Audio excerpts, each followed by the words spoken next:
Oi, estou online. Deixa eu colocar aqui o tema.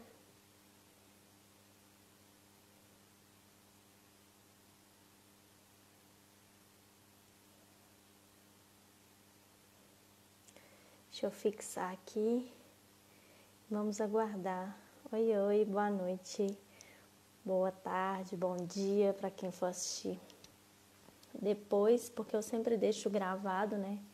Sei que é um horário que às vezes nem todos podem estar presentes.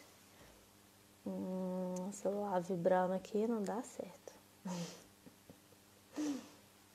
Vamos lá, oi Bruna, sempre assídua. Só esperar mais um pouquinho a galera ir chegando. É um tema super legal e tem surgido algumas perguntas no direct e tal, de pessoas me perguntando de avaliação. Oi, amore. De pessoas perguntando sobre avaliação. Como avaliar, quais protocolos que eu uso, né? Como que eu faço, o que eu faço e tal. E aí eu falei, eu vou fazer uma live disso, né? Falando de como que é meu processo de avaliação para as crianças com dificuldades alimentares. Que na verdade eu fui estruturando, assim, você vai fazendo curso ali, curso aqui, e aí na hora de tratar eu pensava, olha, eu precisava saber disso, aí eu ia anotando, eu precisava saber disso, aí eu ia anotando. Então, para estruturar e ter informação suficiente, né? Na hora que a gente vai avaliar uma criança, o que a gente quer? A gente quer informações. A gente precisa de informações. A gente precisa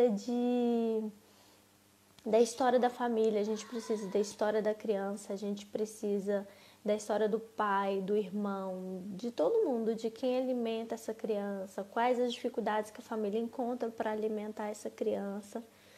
Só que o principal, assim, que eu fui vendo que eu mais precisava é a postura emocional da família, porque a gente aprende muito a avaliar as crianças, né? Sempre falo assim, o foco é muito nas crianças e às vezes o contexto, né? Tipo as camadas da cebola, né? A gente só tá vendo ali de fora, né? E ali por dentro tá uma família que sofre e que influencia a alimentação dessa criança. Então não adianta a gente avaliar só a criança, entende? A gente também tem que perceber essa família, tem que entender como que a família alimenta essa criança, como que é o processo de alimentação da criança. Isso tudo é avaliação, né? Na hora que o pai ou a mãe te liga para avaliar, você já está avaliando, né? Na hora que eles ligam para agendar com você uma avaliação, perguntar se você trabalha, né, com crianças com dificuldades alimentares, que o filho dela está assim, assim, assado, a sua avaliação começa nesse momento. Porque a forma que a mãe te liga, a forma que ela conversa com você, o que ela está te perguntando, aí começa a avaliação. É nesse momento, na hora que ela te manda uma mensagem no direct do Instagram, que viu um post seu legal, ou uma mensagem no WhatsApp, que viu lá e tal. A avaliação da criança começa exatamente nesse momento, que aí você vai sentir a ansiedade dessa família. Ou não, tipo, não, o médico pediu para eu marcar porque ele está precisando fazer TO, ele está precisando fazer fono, ele está precisando... Se é uma demanda da família, se é uma demanda de terceiros, de onde vem essa demanda? Né? Então, a partir desse momento que a avaliação começa, essa família tem pressa para o atendimento? Ela já quer ser avaliada hoje, ou a data que você tiver, tá bom, do jeito que for, tá bom. Então, nesse momento, você já começa a identificar e perceber que família é essa que você está recebendo, né? Como é que é, assim? Então, aí você já consegue captar alguma questão, né? E na alimentação, a gente tem que avaliar a família, não adianta a gente avaliar só a criança. Então, a família me procurou, naquele momento ali, eu já vou ligando alguns pontos, sabe? Falei, olha, essa mãe está extremamente ansiosa. Então, você já vai imaginando como que deve ser a alimentação, né? Claro que você não vai criar por si só, mas você leva essa informação que você já absorveu para o momento da avaliação, tá? Então, você já vai levar isso. E aí, para avaliar a criança, eu uso aqueles protocolos que todo mundo já conhece, né? Eu uso observações, observações clínicas. Eu uso o PEPR, que é o Perfil Psicoeducacional Revisado. É uma avaliação que me dá a idade que a criança está no desenvolvimento. Então, eu gosto muito de usar ela. Ela é um pouco extensa, um pouco longa, mas eu gosto muito. Então, ela tem escala de desenvolvimento e ela tem escala comportamental. Então, não é para todas as crianças que eu uso, mas para aquelas que eu percebo que tem perda de habilidade, ou que eu percebo que vai ter atraso no desenvolvimento, ou que já tem algum diagnóstico, autismo, TDAH, síndrome de Down, paralisia cerebral, eu já uso esse perfil, porque ele já me dá uma idade de desenvolvimento, e aí não sou eu que vou falar para a mãe que a criança dela tem um atraso, né? Foi uma avaliação padronizada que eu fiz e que deu esse resultado, então eu gosto muito dele. Como questionário de pais, eu uso ou o perfil sensorial ou o SPM, né? Eu tenho gostado mais do SPM, eu acho ele mais prático, então é mais fácil para os pais responderem, mais fácil para eu analisar. A não ser que eu vejo que tem grandes questões de modulação sensorial e às vezes na alimentação isso é comum, né? Então eu também uso o perfil, mas não é sempre, tá? Mas o perfil é um questionário de pais, né? Ele vai te dar uma base sensorial, mas nada substitui a sua avaliação ali no momento com a criança. Então, as observações clínicas, o PEPR, e para os pais eu uso o perfil sensorial. Isso aqui no foco na criança, tá? Na hora que eu estou focando na criança, eu uso esses 3 instrumentos normalmente, tá? Eu uso esses 3. Agora, lembrando que a alimentação a gente tem que olhar muito para a família, e eu acho que talvez seja o ponto principal quando você está tratando dificuldades alimentares, é a família. Eu uso um questionário de pais para alimentação, um questionário que eu recebi no Tópicos Especiais de alimentação, de integração sensorial, só que eu dei uma adaptada nele. Eu acrescentei algumas perguntas que eu achava que faltava nesse questionário. Então, eu adicionei várias perguntas nele, perguntas mais para o lado emocional dos pais, entende? Como que os pais alimentam essa criança, o que eles sentem na hora que alimentam essa criança, na hora que a criança rejeita. Então, isso tudo eu tenho que saber. Tem pais que sentem raiva, tem pais que ficam tristes, tem mães, né, a maioria. Tem mães que ficam decepcionadas, tem mães que se sentem frustradas, e cada um desses sentimentos é diferente, né? A raiva, normalmente, a gente responde com explosão, né? Ou a gente fica remoendo aquela coisa lá dentro. A frustração, quando os pais estão frustrados, a tendência de uma frustração é apatia, é parar de ajudar essa criança. Então, isso tudo influencia. Cada resposta dessa, do estado emocional dos pais, influencia o que eu tenho que abordar com essa família, né? Quais as primeiras orientações que eu vou dar para essa família, tá? Então, tem esse questionário de pais, e aí eu peço para os pais responderem e a gente analisa esse questionário junto, tá? E também tem e a anamnese, né? Então, eu uso a anamnese, aqueles dados lá, e junto com a anamnese, uma outra avaliação da criança, que aí eu vou avaliar realmente, as habilidades orofaciais dela, eu vou avaliar como que a família alimenta essa criança, vou avaliar qual o nível de participação dessa criança, se ela participa ou se ela só recebe, se ela envolve com o alimento, se ela não envolve, se ela tem uma relação com o alimento, se ela tem medo, se ela tem apatia, se ela tem ou não interesse, se ela quer comer, mas não consegue, se ela tem ânsia de vômito. Então, nessa anamnese, né, nessa avaliação que aí eu montei, eu analiso isso tudo. Como que a família oferece a comida para essa criança, qual a postura que está essa criança.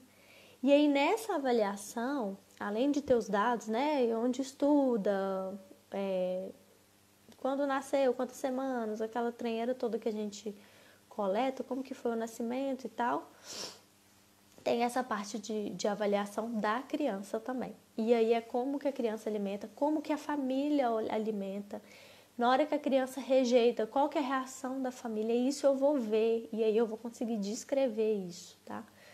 E eu gosto muito também de pedir vídeos, tá? Porque às vezes no consultório é uma outra estrutura, é um outro contexto. A criança não está à vontade, a família não está à vontade. Então aí eu peço o vídeo. Além desse momento, né, que eu falo que eu monto uma cena de alimentação. E ali eu vejo, né? Eu vejo o que está acontecendo nessa cena. Só que às vezes ele não está num ambiente tão confortável, eu peço essa filmagem de casa. Eu junto as duas informações, tá? Porque às vezes em casa a gente vê muito mais questões, né? A gente vê a criança se ela está sentada na mesa, se ela não está, se ela fica agitada, se ela não fica. Que tipo de busca sensorial que ela está fazendo. Então a gente consegue observar isso num vídeo. Só que tem crianças que não gostam de ser filmadas, né? Ou tem famílias que não gostam de filmar. Aí complica um pouco, mas isso não é motivo pra gente ou não pedir ou motivo para não avaliar, né? Porque, na verdade, teoricamente, você tem que avaliar lá no seu consultório mesmo. Mas se a família puder te dar mais uma informação, que é a filmagem em casa, é melhor ainda. Então, o meu processo de avaliação é muito assim. Eu avalio muito a criança, porque eu tenho que entender se ela tem habilidade ou não para comer. Eu tenho que entender se ela tem transtorno de processamento sensorial, se é discriminação, se é modulação, se é os dois. Eu tenho que entender como que ela reage, né, aos estímulos. E além disso tudo, eu tenho que entender as questões comportamentais que ela não come, porque a alimentação não vai ser estritamente sensorial. Às vezes a gente foca muito nisso. Uma amiga mesmo minha, uma amiga TO, veio me perguntar assim, mas Bárbara, e a questão da propriocepção e tal, não sei o quê? Eu falei, olha, obviamente que a gente vai dar muita propriocepção para essa criança, né? Ela precisa de muita propriocepção. Mas às vezes o foco maior é no emocional da família do que nisso. Então, na hora que você avalia, você vê que tem uma relação de embate ali da mãe com o filho, né? De quem alimenta com quem é alimentado. Tem um embate emocional ali, uma questão comportamental muito séria.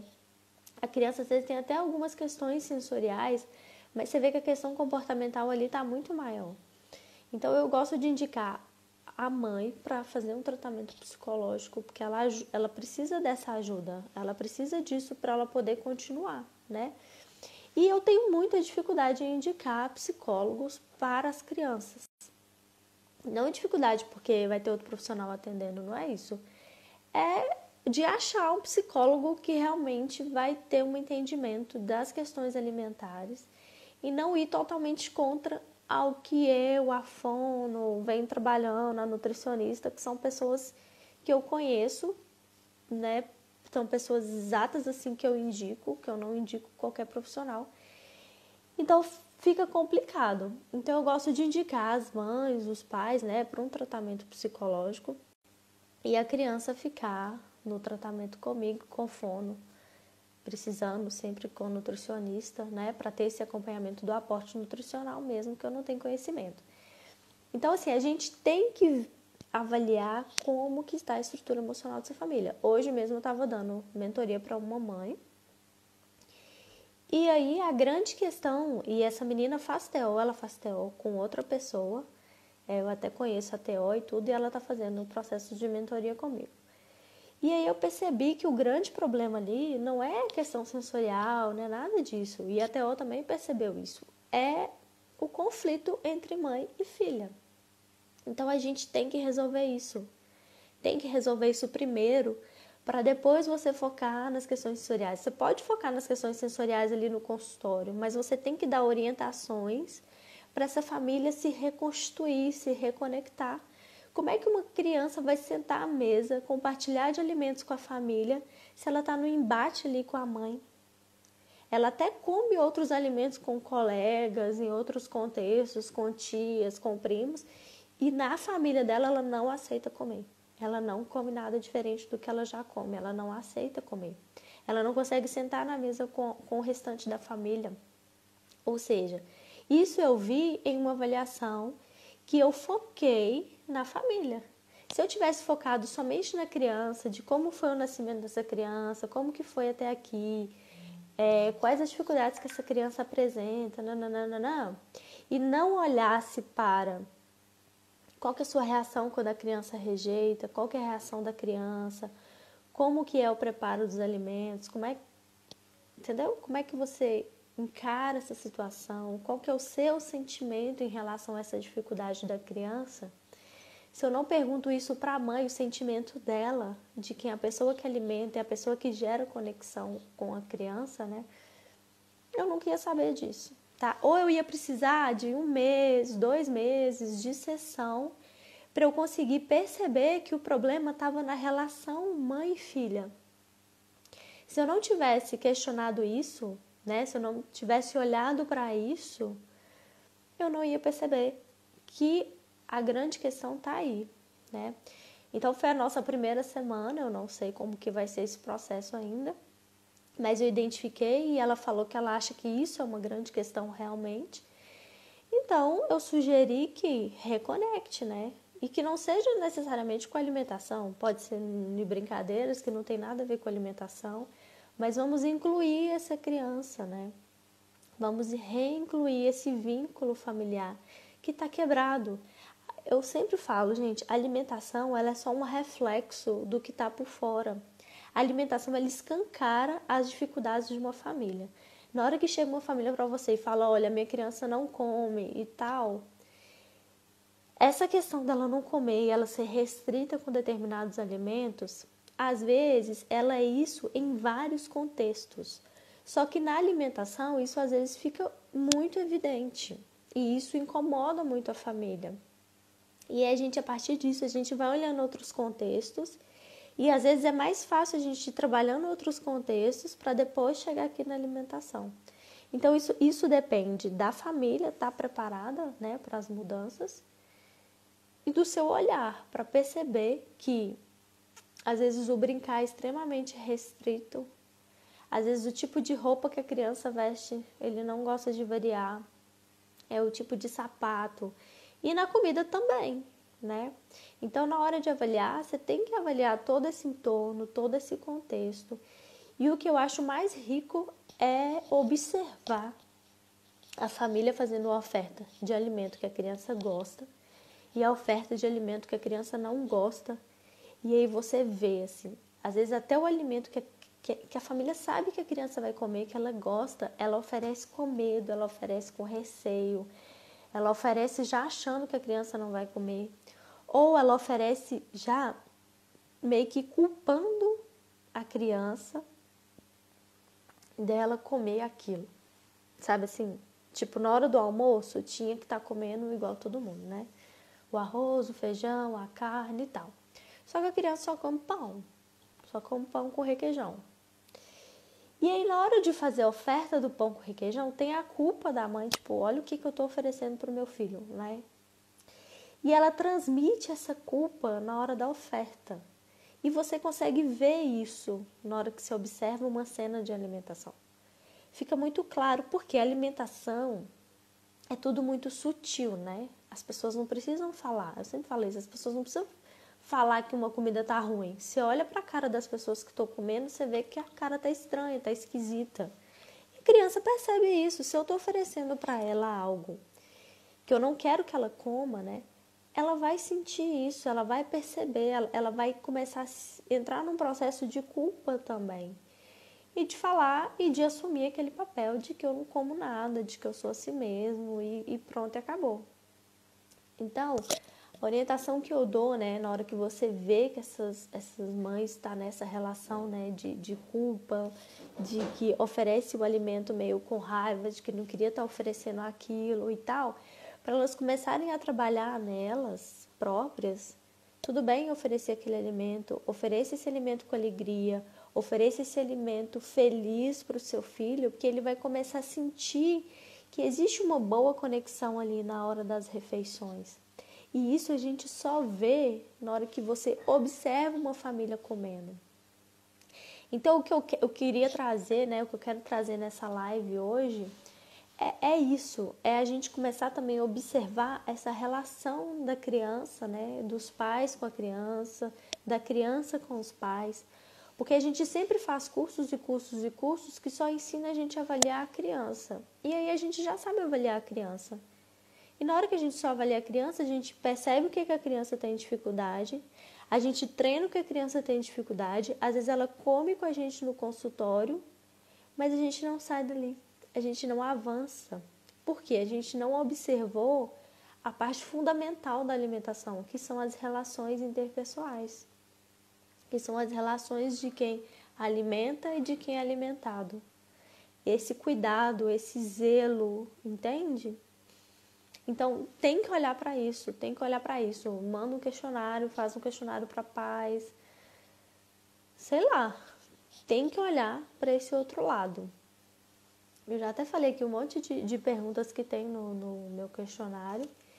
E aí ele me traz muita informação. Na verdade, na hora que eu leio um questionário de pais respondido, na verdade eu entendo muito mais a criança do que às vezes quando eu estou avaliando a própria criança. Quando eu vejo um vídeo dela comendo, eu consigo ver muita coisa. Eu consigo ver postura, eu consigo ver a postura do corpo, eu consigo ver a postura da boca, né? Eu vejo se é uma boca mais hipotônica, se é uma língua que está saindo, se é uma dentição que não ajuda. Então, assim, você consegue enxergar isso no momento da refeição.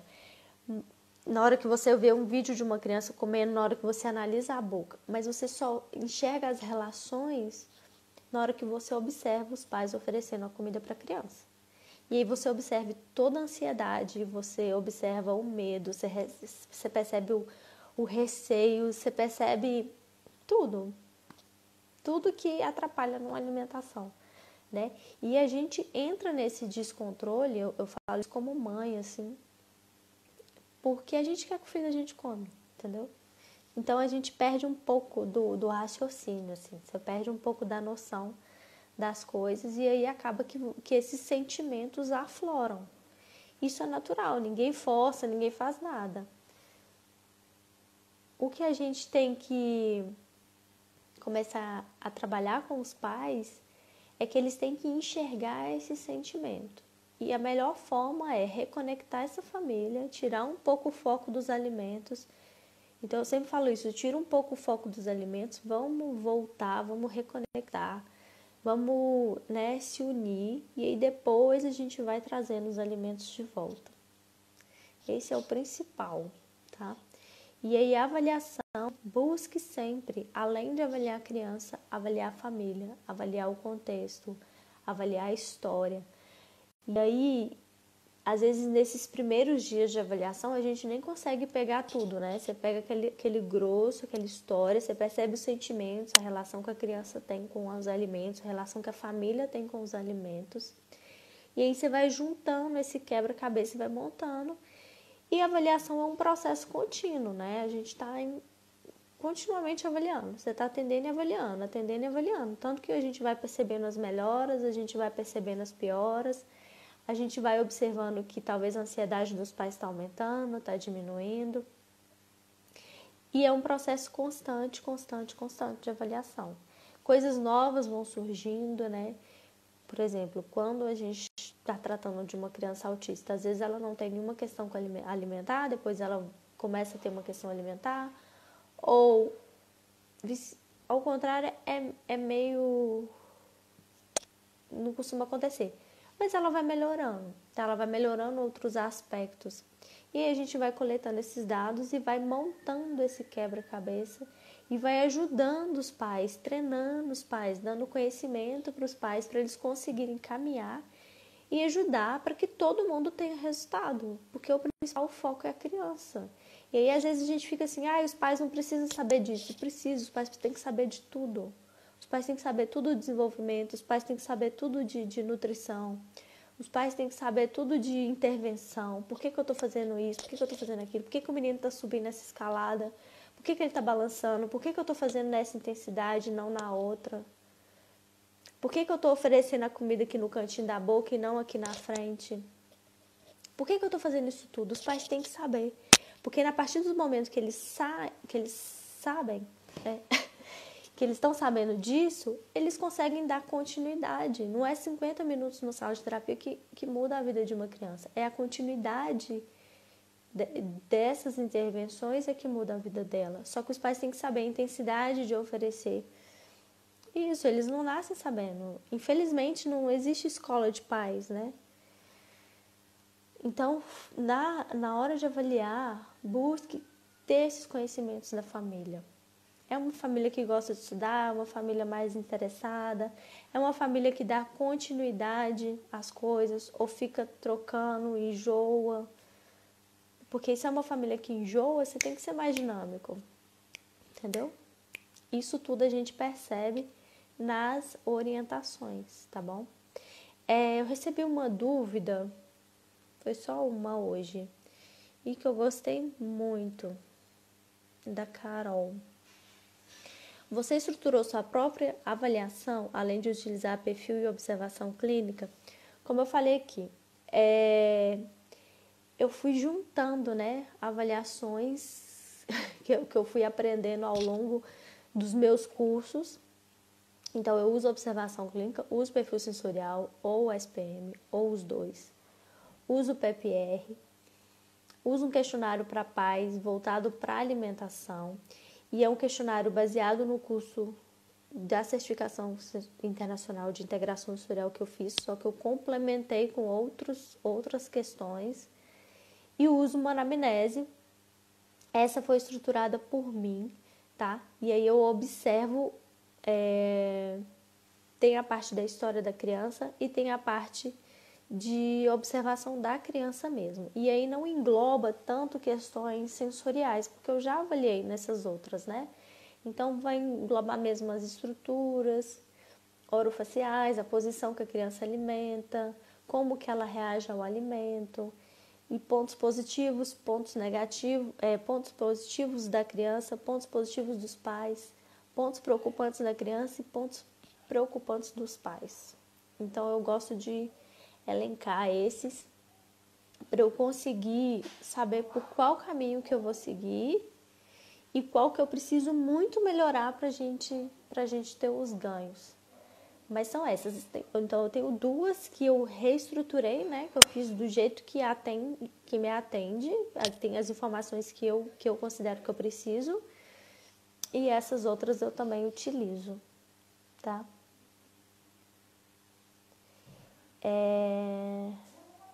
Tem mais perguntas? Vocês querem saber mais alguma coisa assim, do processo de avaliação? Não? Deixa eu olhar aqui. Que eu parei de ler porque eu ficava me perdendo, entende?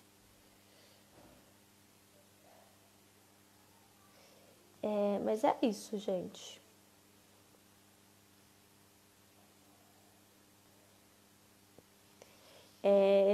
São essas avaliações que eu uso, assim.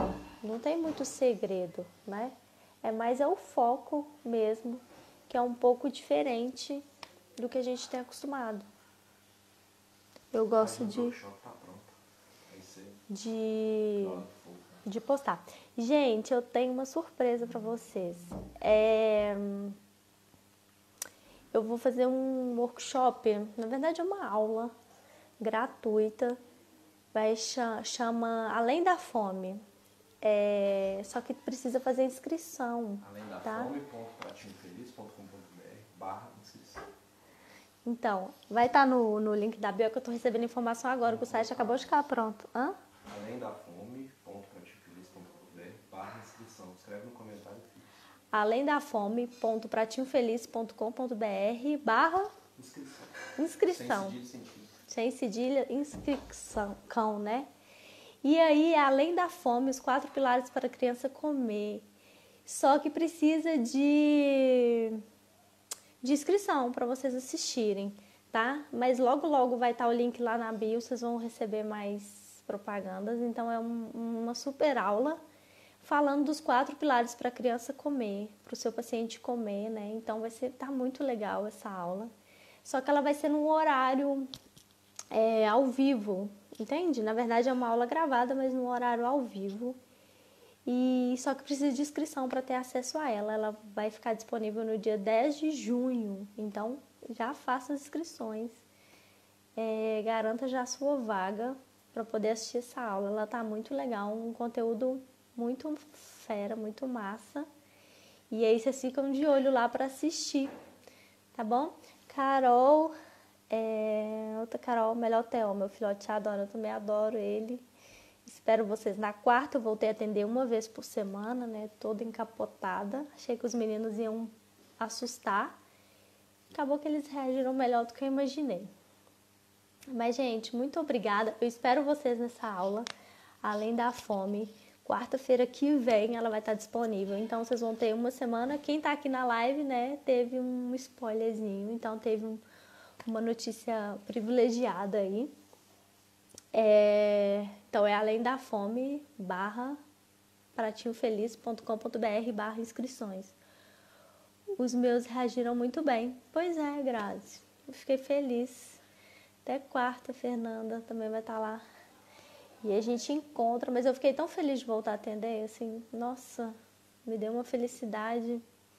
Só pode participar profissionais? Não, pode participar quem quiser, tá? Para todo mundo. Gente, eu acho que não existe informação para profissional e para pais. Na verdade, é o que você faz com essa informação, né? A informação tá aí para todo mundo, quem quiser. Então, comigo não tem disso. É muito bom voltar a atender. Nossa, tava sentindo falta. Achei que ia ficar cansadona e tal, né? Que eu atendi todo mundo mesmo. Peguei algumas crianças que eu achava que precisava voltar. E aí, voltei a atender uma vez por semana. Vamos ver como eu tô conversando, né? Cada semana é uma coisa. Vamos ver se como o BH reage a essa flexibilização aí do comércio. E espero continuar atendendo. Obrigada pela participação de todos, já que não tem pergunta. De qualquer forma, espero você segunda-feira que vem, nesse mesmo horário, 19h51. 51, 19h31, tô malucona. E dia 10, na aula Além da Fome. Então tá imperdível. Assistam os 4 pilares para criança comer. Eu fiz um compilado do que é mais importante saber, assim. Se vocês souberem disso e conseguir colocar isso em prática, os meninos comem, gente. Os meninos comem. Tá bom? Ó, beijo no coração de vocês. Boa noite, boa semana para todo mundo e muito obrigada pela presença de todos. Tchauzinho.